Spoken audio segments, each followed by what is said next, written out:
အိမ်ပြောင်းစင်မှာကုန်ကားပေါ်ကနေရေခဲတစ်တာတစ်လုံးပြုတ်ကျကြံခဲ့ပြီးမိန်းကလေးတစ်ယောက်ကောက်ရသွားခဲ့တယ်။ဒါပေမဲ့နောက်တော့သူမထူးဆန်းတဲ့အချက်တစ်ချက်ကိုသတိထားမိလိုက်တယ်။ညကထည့်ထားသမျှအစားအသောက်တွေဟာနောက်နေ့မှပျောက်သွားတာပဲ။နတ်ဖျားတစ်ပါးပါးကငါတို့ကိုတနာလို့ကောင်းကင်ကနေအစားအသောက်တွေဆေးလွတ်ပေးလိုက်တာဖြစ်ရမယ်။မင်းငါစစ်တီတွေရဲ့အသက်ကိုကယ်တင်ပေးခဲ့တာပဲ။နင်ကျိုးရေခဲပြင်မှာပိတ်မိနေတဲ့ငါစစ်တီ3000အတွက်ရိတ်ခါတွေဆက်ပို့ပေးနိုင်မယ်ဆိုရင်ရှောင်းကျွင်းဟန်ကမင်းကိုထာဝရကိုးကွယ်ဆုတောင်းပေးသွားပါမယ်။ဒါထိတ်တန်းအစင်းမြင့်ကြောက်စိမ့်ဖြူမဟုတ်လားအလွန်တန်ဖိုးကြီးတာပဲသူကတန်ဖိုးဖြတ်လို့မရတဲ့ယရနာနဲ့ပေါက်စီ30လုံးကိုလဲလိုက်တာပေါ့ငါအတွက်အခွင့်အရေးရောက်လာပြီးဆောင်အောင်ပေါ့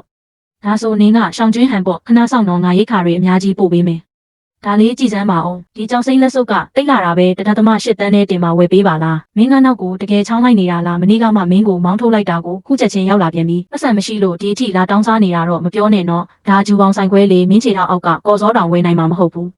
sorry ပါပဲငါမျက်စိမကွယ်သေးပါဘူးလမ်းလျှောက်နေတဲ့အမိုက်20နောက်ကိုအချိန်ကုန်ခံပြီးမလိုက်ပါဘူးဒီကမန်နေဂျာနဲ့တွေ့ကျင်လို့ပါပစ္စည်းချို့ရောင်းချင်လို့ပါမင်းပါလာရောင်းတာလဲငါတို့မိသားစုပိုင်ဆိုင်သမျှကိုငါဖြည့်ဆည်းပစ်ပြီးပြီလေမင်းမှာဘာကြံသေးလို့လဲလမ်းပေါ်ကကြောက်ခဲကောက်ပြီးလာလိမ့်နေတာတော့မပြောနဲ့တော့ဘလောက်ပဲမွေးနေပါစေလာမလိမ္မာနဲ့လုံခြုံရေးတွေမောင်းထုတ်ရင်ရှက်စရာကြီးမန်နေဂျာကျိုးကတိတ်အလုပ်ရှုပ်နေတာပစ္စည်းအသေးဖွဲတွေကိုကြည့်မပေးပါဘူးဟိုဘက်လမ်းကပေါင်ဆိုင်မှာသွားပြတာပိုကောင်းပါလိမ့်မယ်မကင်နဲ့အောင်မန်နေဂျာကျိုးစိတ်လျှော့ပါအောင်စိတ်အေးထားပါမန်နေဂျာကျိုးရဲ့ဒါကြောက်ခဲတစ်ခုပါပဲလမ်းဘေးဆိုင်ကနေတစ်စက်ကျက်နဲ့ဝယ်လာတဲ့အတူဖြစ်မှာပါပါဇက်ပိတ်ထားစမ်းမင်းကဘာတိလို့လဲလမ်းဘေးဆိုင်မှာဒီလိုထိတ်တန်းကြောက်စိမ့်ဖြူရှိမယ်လို့ထင်နေတာလားဖရားကြီးကြောက်စိမ့်ကအပြစ်ဆိုပွဲမရှိအောင်ချောမှုနေတာပဲဒီထွင်းထူထားတာကလည်းငကားကပလဲကိုလိုက်ဖမ်းနေတဲ့ပုံပဲ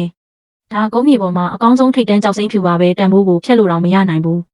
မဖြစ်နိုင်တာသူမကပြကြအောင်မွေးနေတာလေဒီလိုပစ္စည်းမျိုးဘယ်လိုလုပ်ရှိမှလဲတူပဲဖြစ်ရမယ်ဒီရတနာကိုစော်ကားတဲ့စကားနောက်တစ်ခွန်းထပ်ပြောရင်ရဲခေါ်လိုက်မယ်ဈေးတစ်ခုလောက်ပြောပေးပါငါအရေးကြီးနေလို့ပါဒီလိုရှားပါတဲ့ပစ္စည်းမျိုးသာလေးလံတင်ရင်အနည်းဆုံးတန်း300ကနေစမှာပါငါတို့ဆိုင်မှာပဲတီးတန့်ရောင်းချခွင့်ပေးမယ်ဆိုရင်စပားဆက်တန်း50ချက်ချင်းစိုက်ထုတ်ပေးပါမယ်ကော်မရှင်လည်းမယူပါဘူးဒီကြောက်စိမ့်တစ်စိတ်တုံးကငါဟာပဲသူမကငါစစ်ဆက်ထားသူလေဒါငါတို့မိသားစုပိုင်ဆိုင်တာမင်းငါကိုရိုက်တယ်နော်ရိုက်တာပေါ့မနေ့ကမှစစ်ဆက်ပွဲဖြတ်သိမ်းထားတာလေသဘောတူညီချက်စာချုပ်ထဲမှာအားလုံးပါတယ်ဒီကြောက်စိမ့်ကငါပိုင်ဆိုင်မှုပဲမင်းလာလို့ရင်ထောင်ထဲရောက်အောင်လုပ်ပြမယ်ကြားတယ်မလားသူကငါပစ္စည်းကိုအတင်းလာလို့နေတာအဖိုးကတက်သေးပဲနော်ဒီလူမိုင်းနှစ်ယောက်ကိုအပြင်ထုတ်ပစ်ကြစမ်း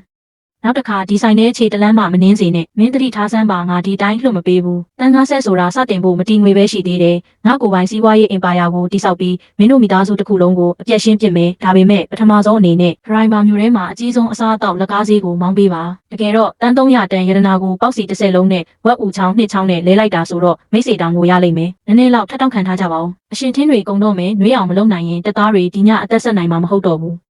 ဖျားသခင်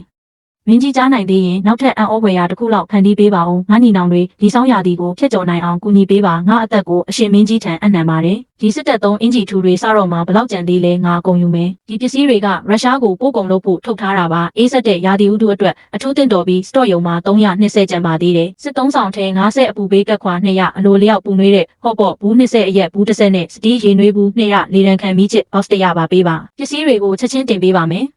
ဒါတင်မကသေးဘူးဝက်ဦးချောင်းဘူး50နဲ့အမဲ6ပေါင်100ပါထပ်ထည့်လိုက်ပါဦးစောစောကပြောတာတွေအကုန်အဆင်ပြေပါတယ်မမဆူးကတကယ်မြန်ဆန်ဆုံးဖြတ်နိုင်တာပဲဒါတွေဆိုရင်သူတို့ခဏတော့အဆင်ပြေလောက်ပြီးနောက်တစ်ခါကျရင်ဆေးဝါးတွေပါယူသွားပေးရမယ်